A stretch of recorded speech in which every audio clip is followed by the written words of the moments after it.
كرة القدم. كابتن حازم، مساء الفل عليك والف مبروك. كابتن مصر، متشكر يا كابتن احمد على المقدمه الرائعه كالعاده. يعني ربنا يخليك يا كابتن شوبير. ازي حضرتك يا كابتن؟ انت حبيبي يا زومو، انت عارف انا بحبك قد ايه. طبعا يعني والله، وانت عارف يا كابتن اللي بينا. يعني ربنا يخليك يا رب. وانا كنت مصمم ان انت تبقى عضو مجلس اداره الاتحاد المصري لكره القدم، لان عارف ان الاتحاد الباب كان هيقفل عليا. لا لا، محدش يقدر يقفل عليك ابدا.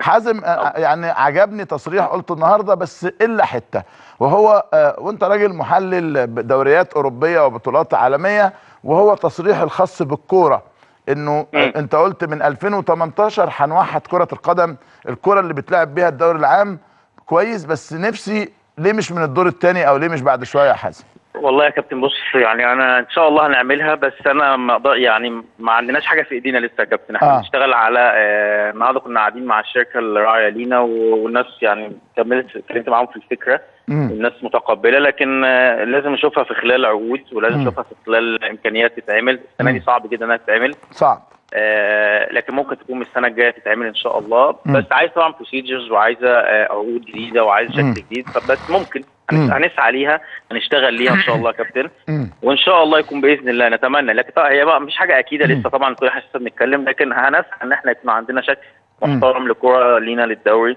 الدوري المصري ده حاجه ان شاء الله ممكن تكون في الموسم الجاي باذن الله نشتغل عليها باذن الله يا كابتن. انا مش عايز اتكلم في حاجات قبل كده، نحاول نعمل قبليها، بس يعني ان شاء الله الموسم الجاي هيكون لينا باذن الله بشكل من خلال بقى عقود نكتبها مع الناس اللي موجوده، ونعمل عقد بشكل معين، ونعمل بطريقه معينه، ويبقى لينا شكل معين، كوره معينه باذن الله يعني ان شاء الله. طيب حازم، يعني وانت راجل لعبت محترف في ايطاليا وهولندا وما شاء الله ليك تواجد قوي جدا، الجماليات بيبقى لها دور مهم جدا جدا جدا. فهل وانت راجل شيك ما شاء الله عليك، يعني هل هتهتم لنا بلمسه الجمال دي في الملاعب، في غرف الملابس، في ملابس الحكام، في السماعات، في الدخول، في طريقه اخدان الكوره، في الولاد الصغيرين؟ يعني الحاجات دي يمكن الناس مش واخده بالها منها يا حازم قوي، بس والله في غايه الاهميه. والله لغايه الاهميه فعلا يا كابتن. انا كنت بتكلم مع المهندس هنا وريده على موضوع الريبراند لاتحاد الكوره بشكل عام. يعني اللوجو بتاع الاتحاد ده مع احترامي لازم يتغير.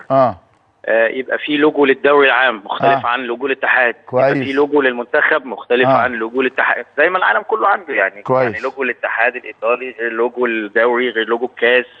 كل حاجه ليها لوجوز بتبقى شكلها بيبقى محترم، بتحط على التيشيرت بتاع الدوري، يعني الدوري غير الكاس غير الشامبيونز، يعني كل حاجه ليها لوجوز بتاعها. صحيح.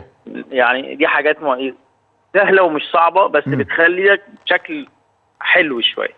بنتكلم برضه على ان يعني مثلا الدوري ودرع الكاس برضه لازم يبقى ليهم ريبراند، تغير الشكل شويه ليهم، ما يبقاش بالشكل اللي احنا مش تقليدي ماشيين بقى، يبقى الدنيا برضه نوعا ما. احنا الحاجات دي بقى لها 80 و90 سنه، ممكن تغير الشكل شويه يبقى بشكل احسن شويه واحلى شويه، او يعني مواكب للعصر اللي احنا فيه. موضوع الاستادات يا كابتن، الحاجات دي بقى طبعا دي مش ملكيتنا، لكن الحاجات التنظيم الولاد الصغيرين اللي ينزلوا دي بقى نعملها مع الانديه. الانديه هي اللي بتبقى صاحبه الماتش، فبس انا ممكن نعملها طبعا حاجات، بس كل ده يا كابتن عارف حضرتك ان شاء الله بقى عوده جمهور بقى وعوده الدنيا، تبقى الدنيا ماشيه بشكل حلو. يعني ان الكوره، يعني انا كنت بتكلم عن المهندس ان احنا الدوري العام ده لما يجي يتعمل وواحد بيستلمه، نعمل زي الشامبيونز ليج، بيترسم اسم، بيتكتب اسم اللي كسب على الهوا، وانت قبل ما يستلمه على طول ويستلمه في الملعب ازاي. حاجات سهله يعني، على فكره مش صعبه الحاجات دي يا كابتن شوبير. مش صعبه خالص والله يا حازم، مش صعبه خالص، لا نعم. سهله جدا يعني. فده ان شاء الله كله في دماغنا، يعني اللي هو يبقى براندنج لاتحاد الكوره، وبراندنج بشكل مختلف يعني ان شاء الله. بلس بقى الحاجات المهمه، الحاجات الاساسيه يعني. لما معايا نجم بحجم ووزن حازم امام وبيتكلم على الجمهور، بتبقى جماهير الكره المصريه عندها امل فيك، انك بتتبنى ده في اجتماعات المجلس، في اجتماعات مع السيد الوزير، في اجتماعات مع مسؤولي الداخليه. وحازم تقدر تعمل بلان او تقدر تعمل خطه انه ازاي نقدر الناس ترجع واحده بواحده، لانه بيني وبينك لما بنشوف مباراه فيها عدد من الجماهير بنبقى فرحانين ايا كانت النتيجه، بيبقى شكل الملعب، شكل الجمهور، شكل الناس مدي اضافه جميله. هل حازم حاطط ده على اولويات اجندته في مجلس اداره الاتحاد؟ والله يا كابتن حاطين، مش انا لوحدي، كلنا يا كابتن حاطين. انا يمكن قعدت من اسبوع كده مع شركه اسبانيه كانت جايه حتى مع الاتحاد الافريقي انها تشتغل مع الاتحاد الافريقي. هي الشركه المسؤوله عن الملاعب في الدوري الاسباني، في الدوري الاسباني الدرجه الاولى، والدوري الاسباني في الدرجه الثانيه. اشتغلت في كوبا امريكا، واشتغلت يعني اشتغلت على حاجات، وهي شغاله ماسكه دلوقتي الدوري الاسباني درجه اولى، على نعم. برنابيو، على سانتياغو، على كامب نو، على كل الملاعب. كويس. هي اللي بتدخل وبتخرج وبتعمل السكيورتي بتاع الملاعب، وقعدت معاهم وشفت النو هاو. يعني في حاجات حلوه جدا، حاجات كويسه جدا. بس هتدفع كام وهتدفع ايه وهتشتغل ازاي؟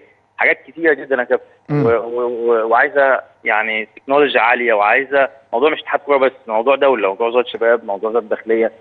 لازم هم كل الناس تقعد مع بعض عشان تعمل حاجه عشان تعرف تدخل جمهور. يعني الناس راجل بيتكلم معايا انه بيعملوا شكل معين مثلا في الدوري الارجنتيني، عشان عندهم برضه مشاكل جامده في الدوري الارجنتيني. ده صحيح. نعم. وامن وحاجات كده برضه نوعا ما شبهنا شويه. فقللوا الموضوع ده، ان هم ابتدوا يعملوا كارت بيطلع، كارنيه بيطلع، اي مشجع عايز كارنيه بيطلع من اتحاد الكوره. الكارنيه ده بيبقى فيه صورتك، في اسمك، وفي تاريخ ميلادك، وفي عنوانك. الكارت ده بتعمله في اتحاد الكوره، ما تعرفش تشتري تذكره غير بالكارت ده. ولازم انت رايح الماتش يبقى فيه مثلا بوابتين، بوابه بتحط فيها الكارت عشان تخش الاولانيه، والبوابه الثانيه مثلا يبقى فيها الكارنيه التذكره عشان تخش الماتش.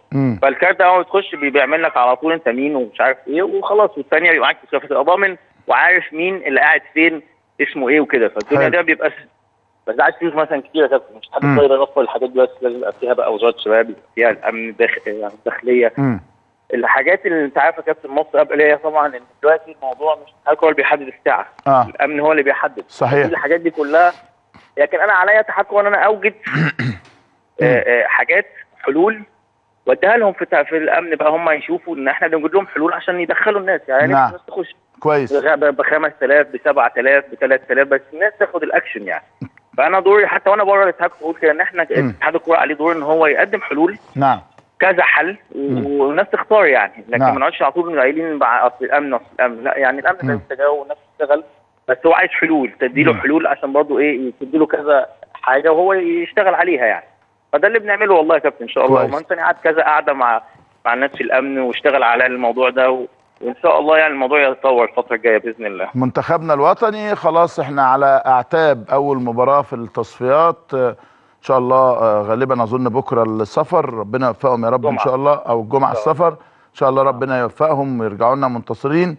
نوع المسانده خاصه بقى، انا كنت لسه مع الدكتور كرم كردي دلوقتي، قلت له عجبني قوي كلام كان على الهوا دلوقتي، كان عجبني كلام ميدو قوي النهارده.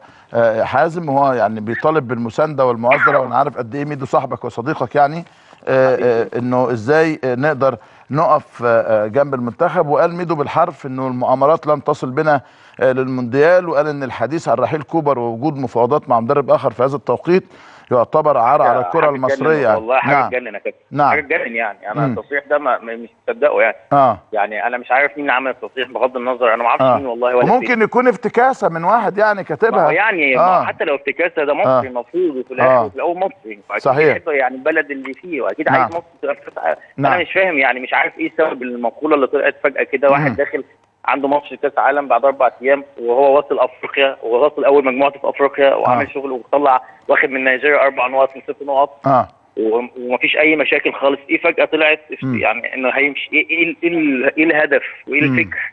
وحتى لو في حاجه، طب انت مش شايف ان انت مش اكيد تكتب في الرياضه، وعارف اللي بيكتب يعني اللي كتب اكيد عارف ان عنده ماتش بعد 4 ايام كاس عالم، ده هو اصلا ده هدف الناس بتسعى ليه. فايه الدماغ يعني بيفكر في ايه اللي كتب؟ انا ما اعرفش مين اللي كتب والله، ما عنديش اي معلومه، مش مهم. بس النهارده ناس سالتني كتير، فانا مش فاهم يعني قصدي ايه الغرض من هذا الموضوع يعني. في حاجه اسمها المصلحه العامه حتى يعني في اي حاجه في حاجه اسمها المصلحه العامه يعني. مش وقته خالص، ومش ومين اللي اتكلم وليه وعمل ايه راجل وحش عشان يمشي. صحيح. موضوع يا كابتن ان ماتش برضه، خلينا نتكلم في حاجه كابتن كبير، اللي ودانا في 50 سنه ما نروحش كاس عالم، ان احنا مع اي هزيمه او اي تعادل لازم المدرب يمشي. الفكر ده بقى لازم يختلف، ما ينفعش يا كابتن مصر كل ما حد يتغلب بنمشي الناس. طب الفكر ده ودانا فين؟ ودانا بقى كل 80 سنه بنوصل كاس عالم مره. صحيح. ما ينفعش يا جماعه الدماغ دي. الناس كلها البرتغال دي خدت صوت اوروبا، هل لعبت كويس؟ لا، ما ولا مصر لعبته كويس. تلعب دفاع وكونتر اتاك، وتطلع ب0-0، تكسب بلنتيات، تجيب جول من كورنر. واول 3 ماتشات كانوا ضايعين والناس كلها بتشتم فيهم، وسانتوس ما عندوش فكره. هل بقى يمشي واحد عشان كان يعني ما حدش يمشي كده؟ الراجل بتاع اسبانيا شال 5 في كاس عالم وكمل البطوله ولعب اوروبا، مش عارف مين نفس الكلام. لكن الفكر بتاعنا احنا ان احنا كل ما مثلا تعادلنا ماتش لا لازم يمشي، ده ما عندوش فكره، ده مش عارف مين. الفكره بقى انا شايف تخلص علينا. نعم. لازم بقى الناس تبطل الدماغ دي وتسيب الناس تشتغل في هدوء. والله يعني احنا راجل ليه تارجت، 2 تارجت. هو عامل منهم الفيرست وان اللي هو راح التأهل لنهائي الامم الافريقيه. نعم.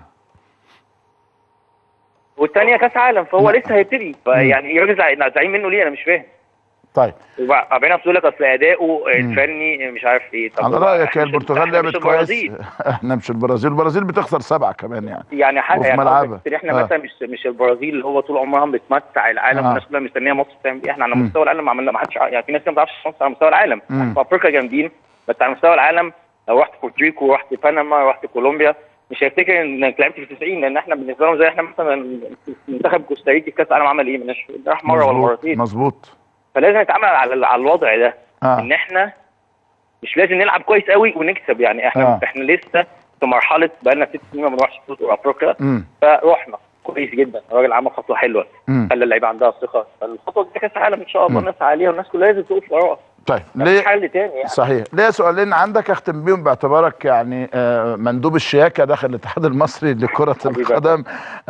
عايزين طقم شيك بقى، يعني عايزين شكل لبس منتخبنا حازم يبقى حلو يعني. بجد بكلمك جد والله. هحاسبك انت، ما انا مش هروح احاسب احمد، مش هحاسب احمد مجاهد يعني، هحاسبك انت.